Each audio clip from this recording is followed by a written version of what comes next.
Quand j'étais ado en termes de littérature, j'avais pas mal de séries un peu fétiches. J'avais Harry Potter forcément à la base. J'avais Mario de Muraille qu'on ne présente plus, Mario de Muraille la meilleure du monde. Et j'en avais une autre qui m'a beaucoup marqué et que j'ai continué à suivre pendant très longtemps, La Guerre des Clans. Ça vous parle? Je suis sûr qu'à certains ça vous parle. La Guerre des Clans, hein? Un bouquin avec des chats. Ah bah là déjà, si je vous montre ça, ah ce genre d'image, est-ce que ça vous parle?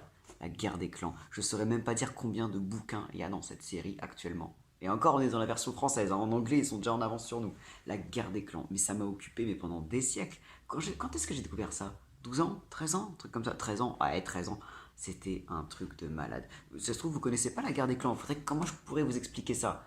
Souvent, on dit, ouais, c'est des histoires avec des chats. Des histoires avec des chats. Non, mais ça n'a rien à voir. Bon, il y a des chats et c'est des histoires. Mais ça n'a rien à voir. Laissez-moi vous raconter le tout début de cette histoire. Le personnage qu'on rencontre, c'est un petit chat domestique, un petit chaton qui s'appelle Rusty et qui vit dans une petite maison à côté d'une grande forêt et il y a des histoires sur cette grande forêt. On dit que dans cette forêt, il y a des chats sauvages qui vivent en meute, qui sont méchants, qui sont féroces, qui font la guerre, qui sont bizarres, qui se battent, qui chassent tout seuls alors que les autres chats domestiques, ils bouffent leur pâté, tu vois. Sauf que Rusty, il est intrigué par ces histoires-là. Tu sais, il fait des rêves où il est dans la forêt et tout. Un jour, il fait la rencontre de ces fameux chats sauvages et il se rend compte que c'est pas des monstres sanguinaires qui vivent en barbare, enfin un peu quand même, mais ils sont dans un mode de vie très organisé. Tous ces chats sauvages vivent en 4 clans distincts. Le clan de la rivière, le clan du tonnerre, le clan de l'ombre et le clan du vent. Et chaque clan a un peu ses aptitudes, ses techniques de chasse, ses traditions. Donc ils vivent pas du tout j'allais dire en harmonie, pas du tout en harmonie. Ils vivent côte à côte, donc ils essaient de maintenir une entente, mais voilà, ils se battent souvent pour des conquêtes de territoire, parce qu'il n'y a plus assez de gibier, donc il faut prendre par ici. Ah, vous avez franchi notre frontière, des petites broutilles débiles, mais du coup, ils ont un code de guerrier, ils vivent dans l'honneur, ils ont une religion, parce qu'il y a un cinquième clan, c'est le clan des étoiles, c'est-à-dire un peu leur religion, avec les ancêtres de tous les chats morts. Bref, c'est des chats qui ont des rituels tribaux. Voilà, ils vivent en tribu, ils vivent en tribu, ils ont leur religion, ils ont leur code d'honneur. On oublie très rapidement que c'est des chats. Et Rusty, comme n'importe quel fanboy, va se dire bah, j'ai envie d'en faire partie. Donc voilà, Rusty, notre petit chat domestique qui n'a jamais rien connu d'autre que la pâtée de ses maîtres, va partir à l'aventure, retourner à l'état sauvage, c'est le titre du roman, et voilà, intégrer, il va intégrer le clan du tonnerre. D'abord en tant qu'apprenti, parce qu'ils ont des systèmes de hiérarchie, en tant qu'apprenti, puis petit à petit il va grandir, il va se faire accepter par les autres, il va vivre plein d'aventures, et forcément l'aventure va commencer. Et c'est tellement addictif. C'était un résumé très très très très bref, hein. Là, à l'heure où je parle, il y a 7 cycles, donc 7 saisons qui sont sorties en français. 7 saisons de 6 livres chacun, avec une ribambelle de hors-série en plus. Ça fait beaucoup. Je sais pas combien d'argent j'ai dû mettre dans cette série depuis que j'ai 13 ans, mais c'est une série badass. Ah, c'est une série épique. Et dans cette série-là, il y a du combat, de l'honneur, tu sais, tous les trucs un peu à la Game of Thrones, tu vois de l'honneur, des dilemmes moraux, des histoires d'assassinat, des histoires de grands méchants à battre, des histoires de valeur, des histoires de loyauté, parce qu'il faut être loyal à son clan. C'est vraiment, t'oublies vraiment que c'est déjà, mais c'est ça qui est très intéressant. En fait, l'autrice qui s'appelle Erin Hunter, ce qui est déjà rigolo, parce que Hunter, ça veut dire chasseur, donc c'est plutôt approprié. Elle s'est dit qu'avec des chats, bah, c'était pas mal, plutôt que de faire vraiment juste des tribus d'hommes qui se battent, parce qu'on pourrait totalement transposer ça en hommes, bah, les chats c'est différent, tu vois. Alors il y a beaucoup de critiques qui disent ouais mais enfin bon c'est une série avec des chats donc ça va c'est pas si violent que ça tu parles de combat d'honneur mais bon c'est des chats c'est des chatons y a pas de combat tu rigoles c'est pas grave mais tu rigoles mais c'est terrible en fait je dis qu'il y a des combats parce qu'il y a des morts qui dit guerre dit mort vous pensez que parce que c'est des chats c'est moins grave mais vous avez pas idée ceux qui n'ont jamais lu la guerre des clans mais des tragédies qu'on a vécues tous ceux qui ont lu tous ceux qui ont lu cette série, le nombre d'horreurs, parce qu'ils vivent dans la nature, ces chats-là. Et la nature, elle est dure, tu sais, ils vivent dans la nature, t'as des accidents, t'as des maladies, t'as la météo, t'as la famine, puis t'as les autres clans qui viennent nous attaquer. Le nombre de morts dans, dans les clans, mais c'est terrible, des morts glauques, des assassinats, des combats qui tournent mal, des bébés qui meurent de faim ou de froid ou de soif ou de maladie, et c'est cruel, hein. Et le fait que ce soit des chats ou même des chatons, ah mais ça n'enlève rien au glauque, ça n'enlève rien du tout au glauque, au contraire, c'est incroyable comme on s'y attache énormément. La preuve, si je vous dis museau cendré. Ah, museau cendré, ouh, ça fait mal, hein, la mort, ouais. Nuage d'argent, ah là vous pleurez, hein. Rivière d'argent, vous pleurez. Croc jaune, là c'est moi qui pleure, oui, parce que c'est mon personnage préféré. Mais quand même, le fait qu'il y ait des morts et qu'il y ait beaucoup de dangers, en fait, ça nous attache aux personnages. On a envie de les voir triompher et on est triste quand ils meurent. Alors vous aurez remarqué les noms que j'ai cités, hein, Rivière d'argent, Croc jaune, museau cendré, Griffe d'épine. Ouais, tous les noms sont comme ça. Tous, quasiment. Au début, ça déstabilise. Je vous avoue que quand Rusty il débarque dans les premiers chapitres, qu'il arrive dans le clan du tonnerre et on te présente en vrac tous les personnages tornade blanche, étoile bleue, nuage gris, nuage de jet, griffe de tigre, petite feuille, toi t'es en mode oh là là là là. Et il y en a plein qui se disent à ce moment-là ok, bah j'arrête ma lecture là, je vais jamais retenir tous ces noms. Et c'est là que le livre est brillant. Parce que moi, la première fois que je me rappelle très bien, la première fois que j'ai vu les trucs, j'étais ok, plume rousse, étoile bleue, griffe de tigre, tornade blanche, cœur de lion. Je vais jamais m'en souvenir, c'est mort, je vais arrêter là. Et en fait, le personnage, Rusty, il est aussi paumé que nous. Ils nous le disent dans le bouquin. Ils nous disent que Rusty, oula, il commence à perdre le fil avec tous ses prénoms. Et là, c'est brillant. Ça permet aux auteurs de nous dire, attends, reste. Là, t'es paumé, là, tu comprends pas, tu perds le fil, il y a trop de prénoms. C'est normal. Regarde le personnage principal, il est perdu aussi. C'est normal, t'inquiète pas. Ça va aller mieux ensuite, tout est prévu. Ça, c'est super important. C'est super important. S'il n'y avait pas eu la mention Rusty commençait à perdre le fil, moi je me serais juste dit ok, trop d'infos, c'est bon, j'en ai marre, j'arrête. Mais là, non. Là, tu dis ok, il y a plein de trucs complexes, il y a plein de noms bizarres, on te met plein d'informations dans la gueule d'un coup, et tu te dis ça veut dire que c'est fait exprès. Et une fois que j'aurai maîtrisé tout ça, je vais prendre du plaisir.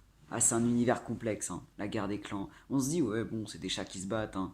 Oui, mais il y a tellement de choses. Comme je vous l'ai dit, des dilemmes moraux, il y a un univers très complexe, il y a beaucoup de thématiques, parce que Rusty, par exemple, c'est un chat domestique, ce n'est pas un chat sauvage. Et il y a un énorme, je vais pas dire un racisme, une grosse discrimination là-dessus. Tu sais, les chats de la ville, ils retournent pas dans la forêt, normalement. Donc au début, il arrive, les autres chats, ils sont en mode, tu viens de la ville, tu es un chat domestique, mais retourne chez tes maîtres, on ne veut pas de toi ici, tu n'es pas un vrai guerrier. C'est tout le temps comme ça, hein. Et donc il y a beaucoup de thématiques comme ça, c'est super intéressant. Ça donne envie d'avoir un chat, ce genre de roman. Un fan de la guerre des clans qui a un chat, c'est facile à déceler, hein. Si quelqu'un a un chat avec son prénom, c'est genre Feuille d'Ajon, Plume Grise ou Cœur de Lion, tu sais qu'il regarde la guerre des clans. C'est obligé qu'il regarde qu'il lit la guerre des clans, n'importe quoi. Même si on pourrait en faire une série de ça en fait. Bon, je l'ai déjà dit, la guerre des clans, c'est très très très long. C'est long. Alors le premier cycle est génial et puis petit à petit, bon, c'est de cycle en cycle. Au début, au bout d'un moment, tu te dis bon, ça finit quand ce bazar. Mais une autre force de la série, c'est qu'en fait à chaque cycle, tu changes un peu de génération. C'est-à-dire que Rusty, qui va bien évidemment changer de nom une fois qu'il sera dans les clans, qui s'appellera Cœur de Feu, tu sais, tu rencontres les personnages, Cœur de Feu, Tempête de Sable, Tornade Blanche, Plume Blanche. Et ben dans le cycle 2, ils ont vieilli, et tu vois leurs enfants, et ainsi de suite. Et il y a 7 cycles, je vous laisse imaginer. Et c'est ça qui est étrange, c'est que dans le cycle 6, tu vois les chats que tu suis, là, les personnages, t'as connu leurs grands-parents. Les chats, là, tu les as vus naître, c'est incroyable, tu les as vus naître, t'as vu leurs parents se rencontrer, tu as suivi toute leur génération, tu as suivi toute leur lignée, tu peux remonter jusqu'à plusieurs générations. Et ça te touche, tu vois. Tu as des personnages, des chatons que tu vois naître, et ensuite tu les vois avoir des chatons à leur tour, tu les vois vieillir, tu les vois devenir adultes, c'est fou ce truc-là. C'est pour ça que tu t'y attaches. C'est que les personnages de cycle en cycle, bon alors tu les découvres, mais tu sais d'où ils viennent. T'as vu toute la jeunesse là, c'est super addictif. Mais c'est une série de toute façon qui est addictive, hein, parce que t'as l'impression que ça s'arrête jamais. Commencer la guerre des clans aujourd'hui, c'est comme si tu te disais oh bah je vais commencer One Piece. C'est genre c'est chouette, c'est un bon voyage, mais t'as pas fini d'en voir la fin. Alors je parle de combat, je parle de guerre et tout, mais comme toutes les séries à succès, pour que ça marche, faut qu'il y ait de l'amour aussi. Eh oui, bah, qu'on aime ou pas, les histoires d'amour, les histoires d'amitié aussi, les histoires d'amitié, les histoires de fratrie, les histoires de prophétie, mais les histoires d'amour, quand même. Dans je vais dire les bouquins, dans tous les cycles de la guerre des clans, on retrouve oh là là, des histoires d'amour, mais à tire larigot, des qui sont très bien, d'autres qui sont moins bien, mais c'est quand même super. Bah oui, il faut bien qu'ils se reproduisent, hein, les chats, mais c'est quand même stylé. Puis surtout, histoire d'amour interdite, est-ce que c'est pas encore mieux? Ah, parce que Les chats de différents clans n'ont pas le droit d'être amis entre eux, tu vois, parce que sinon c'est de la trahison envers son propre clan, tu peux pas être ami, alors être amoureux, oh, être amoureux. Et quand il y a un premier chat dans le premier cycle qui tombe amoureux d'une chatte d'un autre clan, ah là c'est la fin du monde, là c'est incroyable. C'est ah mais elle est du clan de la rivière, tu ne peux pas être amoureux d'elle. Ah mais si, mais je l'aime. Mais ça paraît cliché comme ça, mais c'est génial. Les histoires d'amour interdites, de toute façon, tout le monde aime ça, hein. Shakespeare, il avait très bien compris ça, hein. Roméo et Juliette, il a calqué ça là-dessus, hein. Histoire d'amour impossible. C'est super. Et t'en as, c'est du génie, quoi. Qui finissent plus ou moins bien, hein, d'ailleurs, hein. Les histoires d'amour impossibles, c'est compliqué. Mais c'est génial. C'est vraiment une série qui est vraiment super et qui a une énorme fanbase sur internet. Le nom, c'est vraiment comme Harry Potter, hein. Peut-être Harry Potter c'est comme l'extrême, mais t'as un nombre de théories, t'as des forums, de roleplay sur internet, sur la guerre des clans, t'as des Wikipédia spécialisés entiers, et sur YouTube t'as des milliers de vidéos, plein de tops, hein, tu sais, les tops, les morts les plus tragiques, les vies les plus tristes, les plus belles histoires d'amour, c'est trop trop drôle, c'est trop trop drôle, mais en même temps ça montre, enfin, quand t'as une série ou en tout cas un univers où t'as autant de partage du point de vue des lecteurs, tu sais que tu as autant de vidéos, autant de contenu et tout, une grosse fanbase, généralement ça veut dire que l'univers il est riche. Ça prouve que ça a touché les gens, mine de rien. Bref, le rythme de la guerre des clans, c'est génial. Ça te perd dans un univers. Tu sais, dans un univers avec tous ces nouveaux codes. C'est comme Harry Potter, hein. Harry Potter, si on aime bien ça, c'est que ça nous déconnecte complètement de notre réalité. T'es dans un nouveau monde, t'as d'autres traditions, t'as d'autres coutumes, d'autres lois, t'as d'autres codes sociaux. C'est pareil. La guerre des clans, tu quittes tout ça, t'es avec des gens qui ont d'autres noms, qui ont d'autres valeurs, un autre système, une autre société, t'es dans d'autres conflits, et ça fait du bien. Tu te vides la tête. Si, celui qui veut lire pour s'évader, il faut qu'il lise la guerre des clans, surtout s'il aime les chats. Et en plus, on parle de chats, mais comment vous dire, les humains sont présents aussi dans le bouquin. On les appelle des bipèdes. Un bipède, c'est quelqu'un qui se déplace sur ses deux pattes. Donc c'est pour ça qu'ils les appellent des bipèdes. Et on n'est pas vraiment à notre avantage, hein. Bah oui, les bipèdes, du point de vue des chats sauvages, c'est des connards, tu vois. Genre, ouais, les bipèdes, ils nous ont attaqués, ah, ils sont dans la forêt, ils font fuir le gibier. C'est quand même intéressant. Surtout dans le cycle 2 où, sans vous spoiler, ouais, si je vous spoil, hein, vous avez l'habitude. Dans le cycle 2 on parle beaucoup des bipèdes, justement, qui attaquent la forêt. Ils attaquent les forêts, mais pourquoi? Bah la réponse, pour construire un parking ou d'autres habitations, mais ça, ils le savent pas. Et ça nous fait réfléchir aussi. La guerre des clans, ça nous fait réfléchir à notre conduite d'humain vis-à-vis des animaux. Parce que là où juste on va bon, bah, raser une forêt, bon c'est horrible, hein, de raser une forêt, pour construire des maisons, tout ça, peut-être qu'on se dit, ah quand même c'est dommage pour les animaux. Mais là on est du point de vue des animaux justement. Donc on voit les bébés qui meurent de faim parce que tout le gibier est parti. Le gibier qui reste, qui est empoisonné par les produits toxiques des machines, les machines qui écrasent les habitations des chats, qui écrasent les chats eux-mêmes, les familles qui sont déchirées, les chats qui meurent de faim, qui doivent partir, qui doivent quitter tout leur foyer. C'est terrible. Le nombre de morts, on se rend pas compte. Alors après, cette série, elle est très bien, mais elle a pour moi un gros défaut. Mais un gros défaut. Mais c'est pas la seule série. Toutes les grandes séries ont ce défaut. Elles finissent jamais. Alors d'un côté, c'est bien. C'est bien parce qu'on n'a pas envie que ça finisse. Et de l'autre, en fait, c'est comme, imagine en cuisine. Imagine tu as une sauce magnifique et t'en as presque plus. Du coup, tu rajoutes de l'eau pour la rallonger, mais plus tu rajoutes d'eau, plus tu dilues la sauce et plus à la fin, elle n'a aucun goût. Là, c'est la même chose. C'est-à-dire de cycle en cycle, c'est bien. Tu dis, ah bah, on va refaire un cycle parce que ça marche bien. Du coup, tu remets les mêmes éléments à chaque fois. Et au bout d'un moment, bah tu dilues trop la sauce, quoi. Donc ça n'a plus vraiment de valeur. C'est-à-dire que les histoires d'amour, c'est bien. Les histoires d'amour impossible, j'ai dit, hein, dans le premier cycle, waouh, c'est incroyable, c'est super bien foutu. Mais quand au bout de 4 ou 5 cycles, dès que des personnages qui viennent de clans différents se regardent comme ça, genre bonjour, on sait qu'ils vont tomber amoureux. Et ça gâche le truc, tu vois. Une première fois, une deuxième fois, tu te dis oh là là là là. Ensuite, c'est bon, t'es en mode ok, vous allez tomber amoureux, gna gna gna, encore. Tu sais, c'est bon, on a compris, c'est ridicule au bout d'un moment. Dans les premiers cycles, des amours interdits, c'est quelque chose de grave, c'est quelque chose de très rare. À la fin, putain, tout le monde copule entre les clans, il n'y a même plus besoin de faire des lois. C'est pareil pour les prophéties, hein. Oui, parce que dans ce monde-là, je vous ai dit, il y a une espèce de religion, le clan des étoiles. C'est les esprits de tous les chats du passé qui guident les chats vivants. Et des fois, ils leur envoient des prophéties. Oui, il y en a un qui va un peu à la Harry Potter, encore une fois. Mais comment dire, dans les premiers cycles, quand il y a une prophétie, ça va. quand dans chaque cycle, t'as 50 prophéties qui ne veulent rien dire, mais à chaque fois en plus, tu te dis, ah, c'est bon, on a compris les prophéties, mes couilles, tu sais, trop, en fait, au bout d'un moment, c'est trop. Au bout d'un moment, t'es en mode, faudrait arrêter. Et puis même, comment tu te renouvelles quand ça fait 15 ans que tu fais des bouquins, genre, à la fin de chaque cycle, tu vois, t'as une grosse bataille épique ou alors un gros méchant à affronter. Enfin, à chaque fois, t'as une thématique précise, tu vois. Par exemple, dans le cycle 1, tu suis Rusty, enfin, nuage de feu, puis cœur de feu, qui affronte Griffe de tigre, son grand ennemi. Puis on sait qu'à la fin, ça va finir par un affrontement entre les deux. En spoiler, c'est pas exactement ce qui se passe, mais vous avez compris. Le deuxième, c'est plus basé sur la destruction de la forêt. Comment ils vont survivre, comment les clans vont devoir retrouver une terre et tout. C'est le meilleur cycle d'ailleurs. Mais à chaque fois, il y a une gradation. Parce qu'une fois que tu as fait des trucs incroyables, au cycle suivant, il faut que ce soit encore plus incroyable. Sauf qu'à force de surenchère, ça devient ridicule. C'est-à-dire qu'au cycle 4, ils affrontent littéralement le mal. Ils affrontent littéralement les esprits du mal à la fin du cycle. C'est vraiment le bien contre le mal. Comment tu fais ensuite, dans le cycle suivant, pour faire autre chose, tu vois? Là, ils ont affronté le mal absolu. Comment tu fais? Et ensuite, ils nous disent la série, ouais, cycle 7, les clans vont devoir affronter une menace qu'ils n'ont jamais connue. Toi, t'es en mode, ils ont affronté le mal au cycle suivant, comment tu veux faire plus, quoi? Donc, c'est le problème des séries à succès, c'est qu'elles ne savent pas s'arrêter. Et les derniers tomes, j'avoue que j'ai lâché. J'avoue que j'ai lâché. Ah bah oui, non mais au fur et à mesure, une fois que t'as compris le système, ouais, c'est long, c'est vraiment long, c'est vraiment long.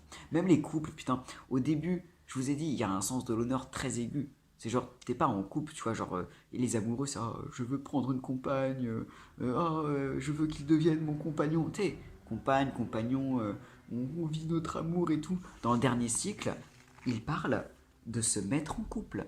De se mettre en couple, je n'invente rien. Le personnage dit, oh, j'aimerais bien qu'on soit en couple plus tard. En couple? On parle de chat guerrier ou on parle de mes élèves là? Putain, mais se mettre en couple, mais quel niveau d'irrespect? Je sais que les chats ils sont un peu humanisés dans le bouquin, mais ça reste des chats. Se mettre en couple, mais putain, mais vous n'avez pas honte? Non mais je rêve. Pourquoi pas sortir avec... Mais non mais je rêve. C'est ça qui m'embête quoi. Plus on avance dans les cycles et plus c'est toujours la même chose et plus le sel du début il part un peu. Alors, je peux te dire que le code de l'honneur dans les derniers était en mode. Mais quand même, rien que pour les premiers cycles. Rien que pour les premiers cycles qui sont géniaux, faudrait lire ça. Ça se lit super bien, ça se lit super vite. De toute façon, c'est du roman adolescent de base. Hein. Adolescent, adulte, c'est génial. Les premiers cycles, les deux premiers, trois premiers, quatre premiers même. Puis il y a plein de hors-séries super sur des personnages. Tu te laisses porter dans un univers. T'as envie d'être parmi eux. C'est pour ça qu'il y a plein de forums de roleplay où les gens ils imaginent être dans un clan, ils se donnent un nom et tout. Parce que c'est quand même trop bien. C'est pour ça qu'il y a autant de vidéos sur le sujet sur internet, autant de sites dédiés à la guerre des clans faits par des fans sur internet.